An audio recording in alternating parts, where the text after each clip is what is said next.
Merci beaucoup. Bonsoir tout le monde. Ça fait drôle un peu d'être ici euh, comme tuteur pour exprimer la parole de Dieu. Je ferai de mon mieux pour vous dire ce que j'ai dans mon cœur. La pensée de ce soir, c'est pourquoi pardonner. Je pense que je n'ai rien de nouveau à vous dire, à vous enseigner, parce que la Bible, elle est claire à ce sujet-là. Mais ce que j'ai à cœur, c'est d'encourager peut-être les personnes qui ont difficile à pouvoir mettre en pratique ce pardon. Parce que malheureusement, je me suis aperçu qu'il y en a qui ne le font pas. Et il y a des conséquences et je ne voudrais pas que des gens puissent agir comme de cette façon en négligeant les commandements de Dieu. Voilà. Alors, je voudrais lire avec vous en Matthieu 6. Je garderai mes lunettes parce que j'ai beaucoup à lire avec vous. Si vous avez la Bible avec vous, prenez-la.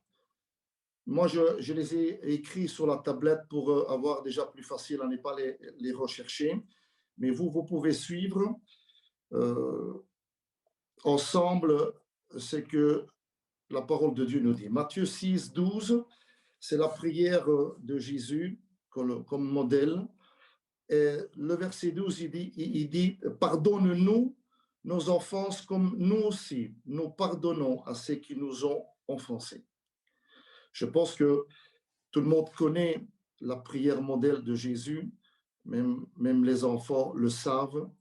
Et le verset 14 et 15 du même chapitre 6, Jésus continue et dit ceci.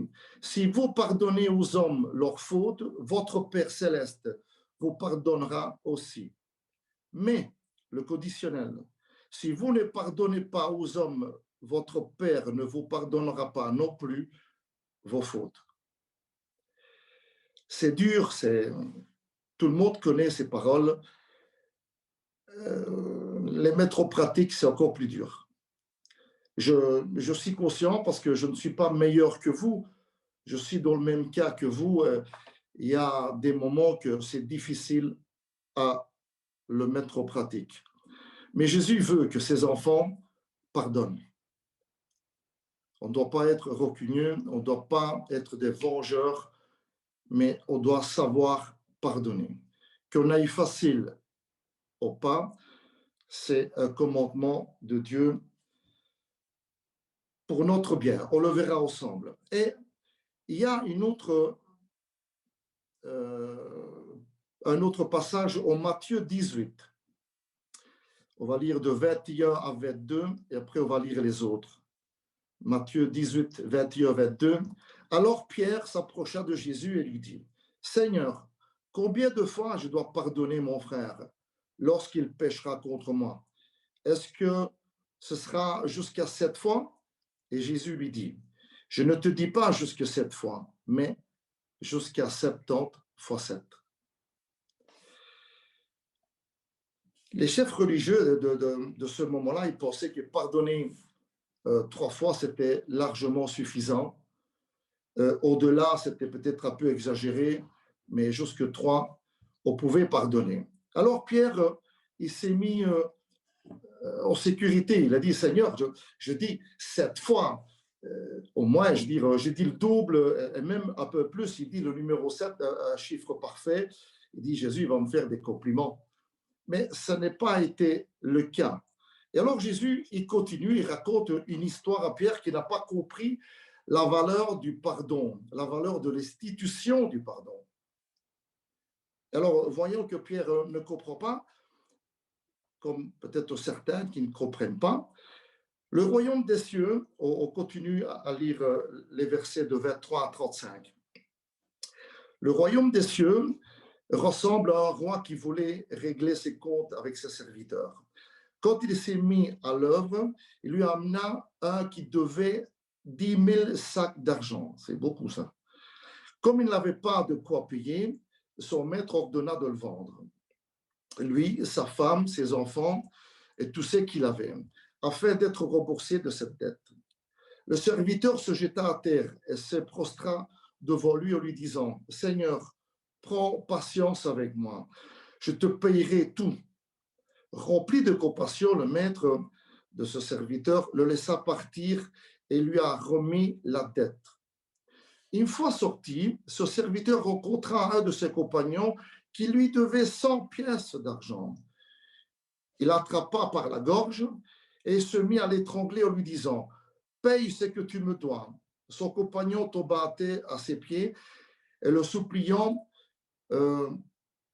prends patience envers moi, je te payerai. Mais l'autre ne voulut pas et le fait jeter en prison jusqu'à ce qu'il aille payer tout ce qu'il lui devait.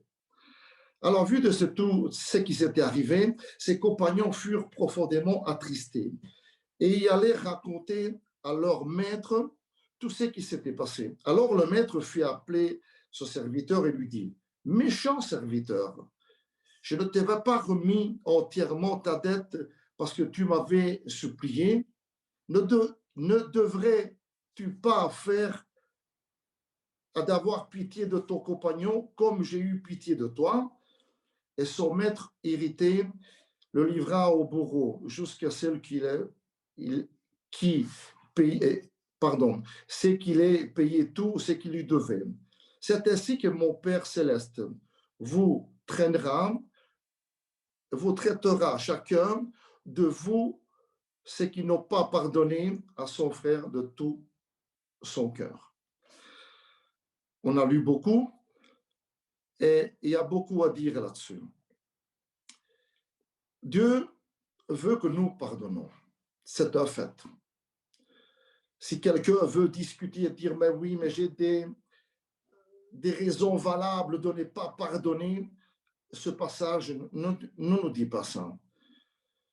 On voit l'amour du roi, l'amour de Dieu, qui nous conseille de pardonner. Parce que si nous pardonnons, nous ne sommes pas bien dans notre cœur. Et Dieu sait pourquoi nous devons pardonner. Et c'est pour notre bien principal. Alors, qui pardonne le premier? Ici, c'est le roi qui pardonne le premier. Et le serviteur, il a une grande dette. Peut-être qu'il, je sais pas, il a pris la carte de crédit du roi, il a été faire des dépenses, du shopping, ou il était au casino, jouer son argent. J'ai regardé un peu plus ou moins la dette, 10 sacs d'argent, c'est beaucoup. Un sac, c'était plus ou moins entre 26 kilos et 35 kilos de poids. Donc, un sac d'argent de 35 kilos fois, moi j'étais regardé parce que j'étais un peu curieux de savoir comment est-ce que c'était l'argent. Un kilo d'argent, c'est plus ou moins 98 000 euros. Je dis, c'est beaucoup. Alors, fois 35 000 kilos, c'est beaucoup d'argent. Je vous laisse faire le calcul parce que c'est des milliards et je ne rentre pas, je ne suis pas là pour faire des maths. Mais la dette de ce serviteur, elle était beaucoup, énorme. Alors lui, il vient d'être acquitté, pardonné. Il ne doit plus cet argent à son roi, à son maître.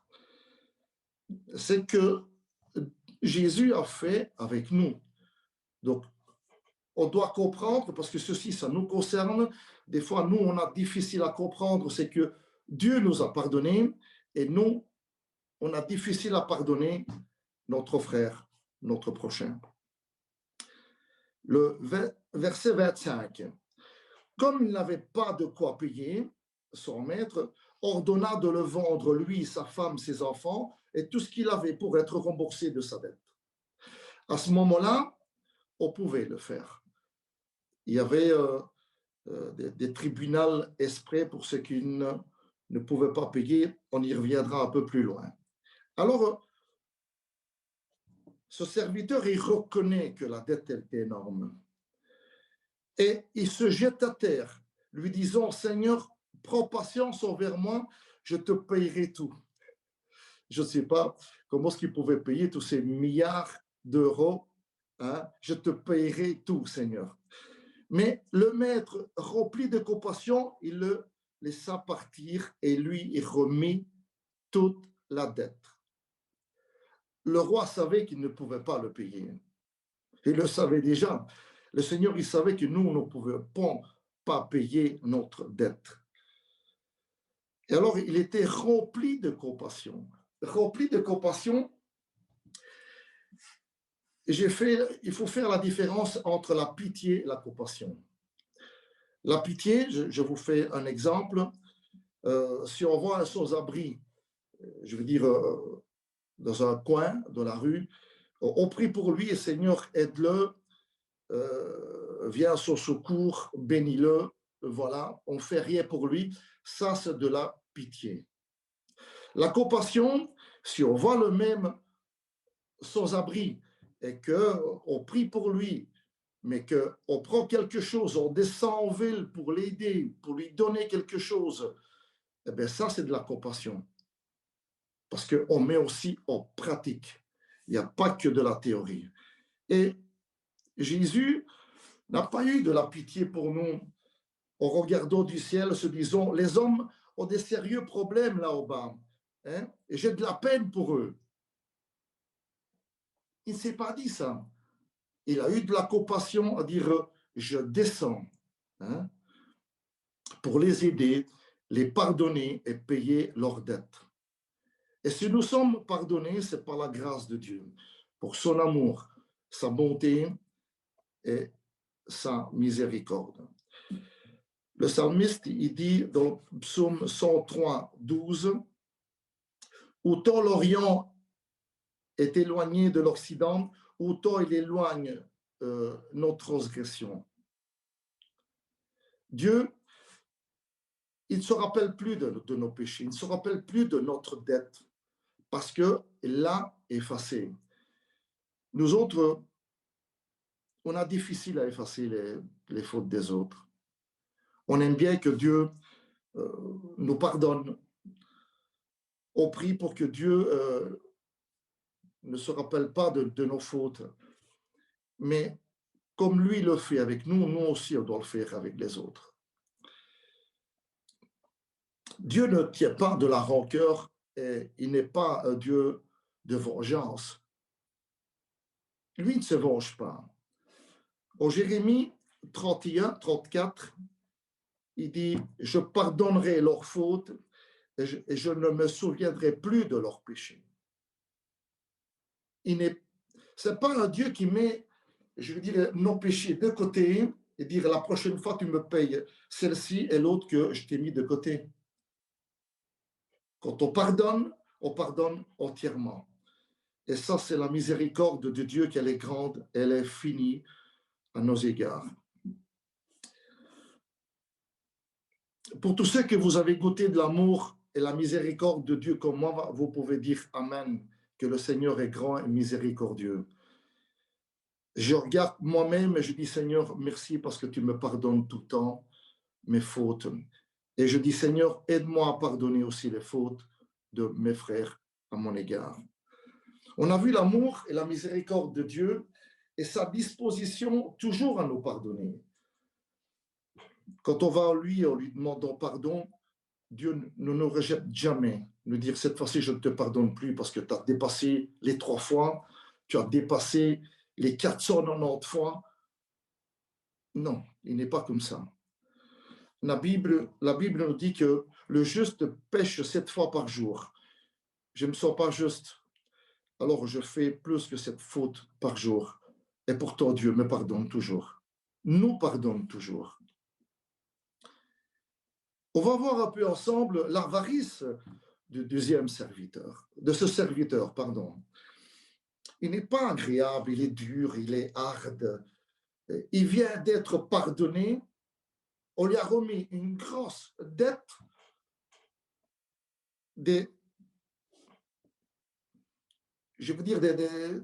tellement de milliards d'euros et lui, il ne veut pas pardonner à son frère une petite dette. Le verset 28 du chapitre 18, toujours de Matthieu, il dit, une fois sorti, ce serviteur rencontra, il le rencontra, à mon avis, il a été le chercher, ça c'est sûr. son compagnon qui lui devait 100 pièces d'argent. C'était une valeur de plus ou moins euh, le travail d'une semaine, je ne sais pas, 400-500 euros. Ça, c'était la valeur qu'il lui devait, des 100 pièces d'argent. Il attrapa à la gorge. Il se mit à l'étrangler, lui disant, paye-moi, je veux mon argent. Son compagnon tomba à ses pieds, en le suppliant, comme lui l'avait fait à son maître. Prends patience envers moi, je te payerai. Mais pour payer 500 euros, si on ne les a pas, on peut s'arranger pour trouver 500 euros. Ce n'est pas, je vais dire, 350 milliards d'argent, d'euros. Je dis, la somme est énorme. La différence est énorme. Donc, nous, on veut être pardonnés de Dieu. Mais on a difficile à pardonner nos frères qui ont 500 euros de dette vis-à-vis de nous. C'est ça que Jésus veut faire comprendre à Pierre. Il lui raconte cette histoire-là. Mais c'est que Jésus veut nous faire comprendre aujourd'hui à nous, chrétiens, que nous a été remis une grosse dette à nos égards. Et que nous avons difficile à pardonner nos frères pour le peu qui peuvent nous faire nous offenser. Il n'a pas eu de la pitié pour lui. Il n'écoute même pas la supplication de son frère, de son serviteur, en lui disant « Attends, je te payerai. Aie un peu de patience. J'arriverai à te payer les 500 euros. » J'ai dit une somme comme ça, mais c'est pour comprendre. Ne vous basez pas sur les 500 euros, d'accord? Alors, qu'est-ce qu'il fait? Il le jette en prison pour 500 euros. À l'époque, pour ceux qui avaient des problèmes, des difficultés de paiement, qui ne pouvaient pas payer leurs dettes, il y avait des prisons pour justement les punir et faire payer leurs dettes. Mais lui, il lui dit d'abord, je te vendrai. On pouvait vendre quelqu'un, lui, sa famille, comme esclave pour recevoir de l'argent en étant toute la famille des serviteurs de faire le ménage dans une autre maison. Et lui, il reprenait l'argent pour payer la dette qu'ils avaient. Il y avait des prisons pour qu'ils puissent être punis. Je veux dire, des fois, ils étaient, je veux dire, frappés parce que ils devaient payer leurs dettes. Donc, ce n'était pas un endroit facile. Un exemple, si tu avais 100 euros de dette, ben, tu avais des coups de fouet. Maintenant, si tu avais des milliards d'euros de dettes, et je ne sais pas combien de coups de fouet on aurait ramassé. Alors, le premier serviteur est agracié, mais il ne veut pas agracier l'autre. La morale de ce passage, Dieu nous pardonne toutes nos fautes. Tout ce que nous faisons, Dieu nous le pardonne toujours. Et nous, je dis nous, de quel droit nous avons à punir les autres et ne pas les pardonner? On se prend un droit qui n'est pas nôtre. Si nous ne voulons pas pardonner, on est étranger à la grâce divine. Il nous manque quelque chose. Parce que on veut faire, nous, la loi au-dessus de la loi de Dieu. Dieu nous dit de pardonner et nous on dit non, je ne pardonne pas, je ne t'écoute pas, je fais ce que je veux. L'apôtre Paul, en Romains 8, 9, il nous dit, si quelqu'un n'a pas l'esprit de Christ, il ne lui appartient pas. Nous savons tous que Jésus a payé cher notre pardon. Il a quitté le ciel, il était bien servi là-bas. Et pourtant, il est venu subir la mort, une mort atroce, pour payer notre dette. Mais beaucoup ne sont pas contents de ce que Jésus a fait. Ils ne comprennent pas la valeur d'être pardonnés. Ils veulent être pardonnés, mais ils ne veulent pas pardonner les autres. S'ils font des fautes, le soir, on rentre aux prières, on dit Seigneur, pardonne-moi. Mais en sachant que je ne veux pas pardonner l'autre. Il y a quelque chose qui ne va pas. Dieu veut que nous partageons le pardon que nous recevons. Comme on est pardonné, pardonnez-vous les uns les autres. Si nous voulons avoir l'Esprit de Dieu, nous devons nous aimer les uns les autres comme Christ nous a aimés, dit la parole de Dieu. Jésus a dit aussi, le monde verra que vous êtes mes disciples si vous vous aimez les uns les autres. Si nous, on se haït, si nous, on ne se pardonne pas, le monde sait qu'on est disputé avec quelqu'un. Et vous savez ce qu'ils disent, parce qu'il me l'ont dit. Mais c'est ça les enfants de Dieu? Dieu nous a jamais appris à nous haïr. Il nous a toujours appris à nous pardonner. Alors, si nous voulons nous prendre en droit de ne pas pardonner, ce n'est pas Dieu qui nous l'a donné. Il y a des chrétiens qui sont difficiles à aimer. Je dis des chrétiens, des fois, ils sont difficiles à aimer leurs femmes. Cette période de Covid nous a fait rester un peu ensemble, plus que le normal. Alors, quand on est un peu ensemble, bon, Maria et moi, je dis, bon, on ne se voit pas beaucoup. Et quand il y avait la période du Covid, ben, on était ensemble et on se chamaillait un peu plus que d'habitude. Alors, bon, j'ai dit, bon, nous autres, ben, on ne s'est pas disputé, on se haïr, voilà, on n'a pas été jusque-là. Mais quelques petites scènes de ménage, bon, est arrivé un peu comme tout le monde. Mais il y a il y a des chrétiens qui se sont aussi séparés pour en arriver là, dans le sens de ne plus aimer sa femme, de ne plus aimer ses enfants, de ne plus aimer la famille, de ne plus aimer ses voisins. On sort dehors, on ne dit pas bonjour à son voisin parce qu'il y a son sapin qui a été trop près de notre clôture. Et voilà les disputes qui commencent. Où il est l'amour de Dieu dans notre vie, dans notre comportement, dans notre façon d'agir et même de penser.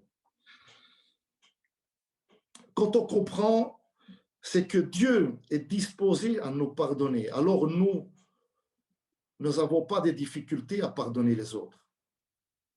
Si je sais que Dieu est capable de me pardonner, qu'il soit de l'adultère, qu'il soit d'un crime, qu'il soit d'un péché gros, mortel, je sais que Dieu me pardonnera. Et si nous, on comprend ça, qu'est-ce qui nous freine à ne pas pardonner les autres parce qu'il y a une incompréhension? Si Dieu, il a mis l'institution du pardon, c'est pour s'en servir et pas pour le mettre de côté. C'est-à-dire, quand j'en ai besoin, je vais le chercher. Pour le moment, je n'en ai pas besoin et je ne le prends pas. Mais quelqu'un pourrait dire, oui, dis donc, tu ne sais pas ce que j'ai subi, moi, avec mon frère, ma soeur, mon voisin, je ne sais pas. Et ce n'est pas une petite chose. Des fois, pour pardonner les petites choses, on a facile. Mais quand c'est gros, hein, y a du poids dedans, on a difficile à pardonner. Mais pourtant, on doit pardonner. Que ce soit pour vous, que ce soit pour moi, on est tous dans la même situation. Dieu veut que nous pardonnons. J'ai une théorie. Si on passerait plus de temps au pied de la croix et en regardant Jésus souffrir pour nos fautes, hein, on aurait plus facile à pardonner les fautes des autres. Des fois, on oublie la croix. On n'a plus la croix devant nous. Elle est derrière nous. Mais si nous, on se retrouverait tous les jours au pied de la croix, en sachant que Jésus, il souffre pour nos péchés, encore aujourd'hui, les péchés que nous, on commet, parce qu'on n'est pas encore des saints, eh bien, je dis, le Seigneur, il me pardonne. Et si on n'a pas la force, je lui dis, Seigneur, donne-moi la force de pardonner les autres, de pardonner mon frère, ma soeur. Et alors, il faut revenir à ce visage de la croix. Les chrétiens ne sont pas des vengeurs. Et pourtant, j'en connais des chrétiens qui s'estiment des vengeurs. Et ils sont fiers d'être vengeurs. Que le Seigneur nous pardonne. Pourquoi pardonner? La Bible nous dit que si nous ne pardonnons pas, nous ne serons pas pardonnés. C'est dur. Mais si nous, on veut l'oublier, on veut le mettre de côté, on a le droit de le faire. Personne ne nous l'empêche. Mais on joue avec notre vie éternelle. Notre Père, votre Père ne vous pardonnera pas non plus. Voilà la raison, le pourquoi nous, on est obligés de pardonner. C'est un commandement. Ce n'est pas une recommandation. Attention, vous devez, si vous pouvez, faites-le. Non. C'est une institution, c'est une loi. On doit le faire. Pourquoi le faire? Parce que quand on pardonne les autres, on est pardonné. Et quand on est pardonné, on est en paix avec Dieu. Je l'ai déjà raconté dans une de mes prêches à l'église, mais je ne me rappelle plus, il y a déjà quelque temps. Une histoire avec d'un chien qui a mordu un homme, et que cet homme va chez le médecin, et il lui fait voir la blessure du chien, il dit, écoute, regarde, je crois qu'il faut faire des analyses pour voir si le chien a la rage. Il faut les analyses, le chien, justement, il a la rage, et le médecin dit à l'homme, regarde que le chien, il est enragé, alors voilà, les choses se compliquent. Alors, l'homme, il demande un bloc-notes au médecin avec un bic. Et le médecin lui donne le bloc-notes avec un bic et commence à écrire. Alors, le médecin, il se dit, écoute, je n'ai pas dit que tu vas mourir. Hein, on n'est pas encore là. Non, non, il dit, je ne suis pas en train de faire le testament.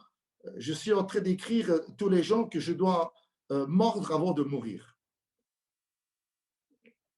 Alors, il y a des chrétiens comme ça et ils se disent, moi, avant de partir, j'ai beaucoup de choses à régler. La haine est comme de l'acide. Elle nous ronge à l'intérieur.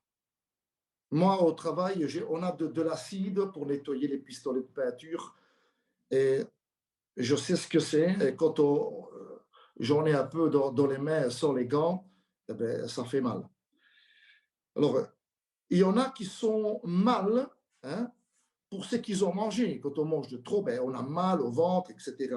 Mais il y en a qui sont mal pour la haine qui les ronge à l'intérieur. Ils sont mal. Si nous, on ne pardonne pas, on est tout le temps mal. On est tout le temps, je veux dire, sans la paix dans notre cœur. Des fois, il y en a qui se disent, écoute, j'en ai marre, je vais partir en vacances. Essayer d'oublier parce que j'ai trop de soucis avec ma famille.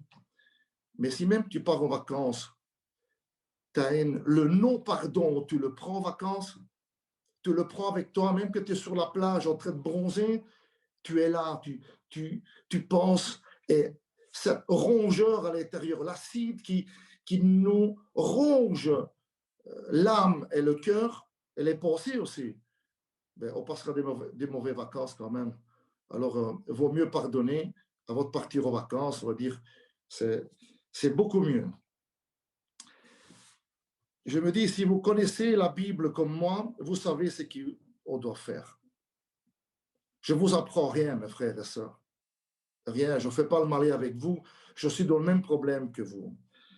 Mais l'apôtre Paul dit aux Éphésiens 4, 32, « Soyez bons et pleins de compassion les uns les autres.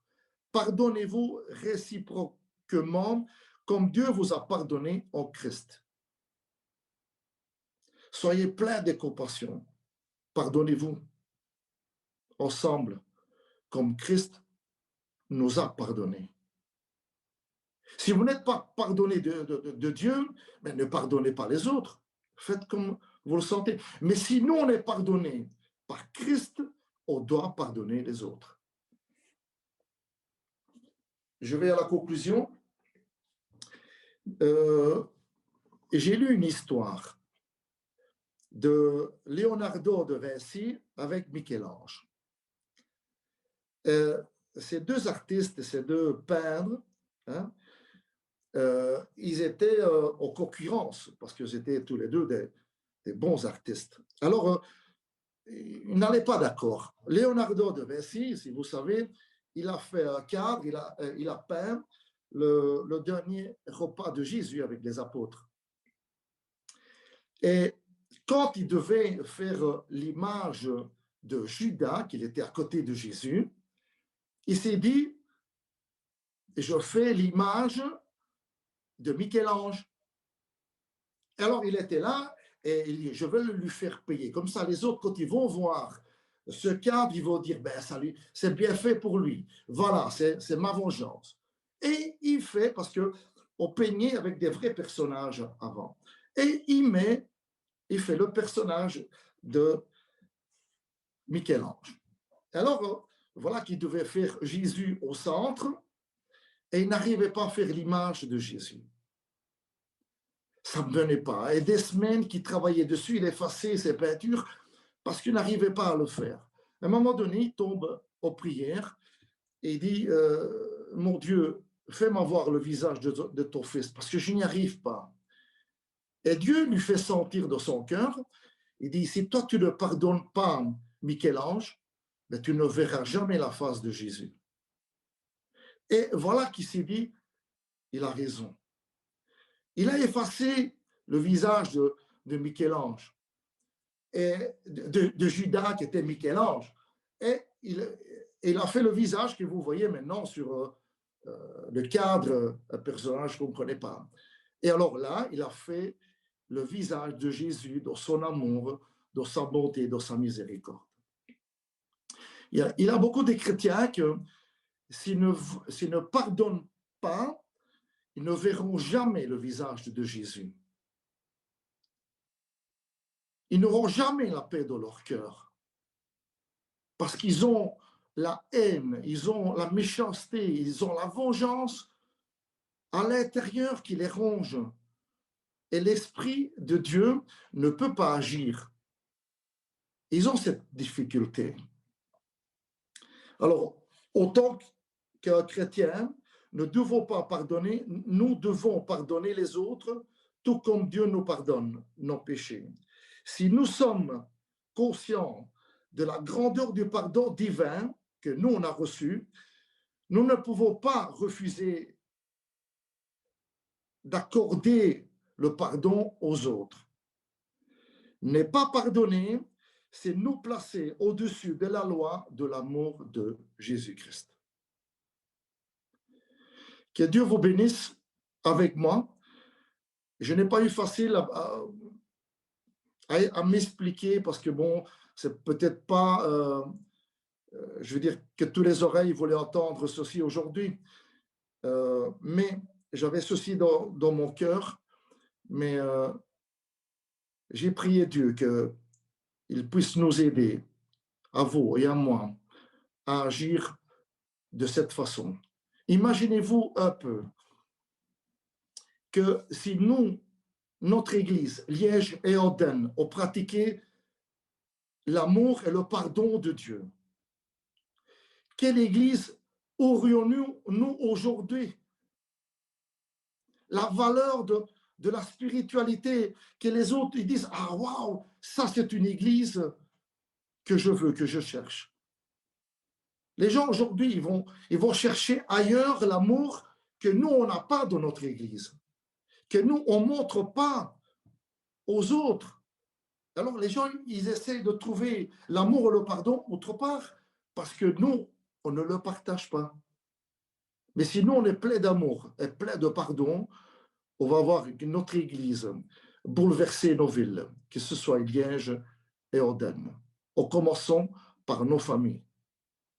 Notre femme, notre mari, nos enfants. On va dire, j'ai une femme qui est bien, elle me pardonne. J'ai un mari bien qui me pardonne. J'ai des enfants, j'ai des parents qui me pardonnent. Et comme ça, ensuite, on doit mettre en pratique l'institution du pardon. Voilà, pasteur. Que le Seigneur vous bénisse énormément.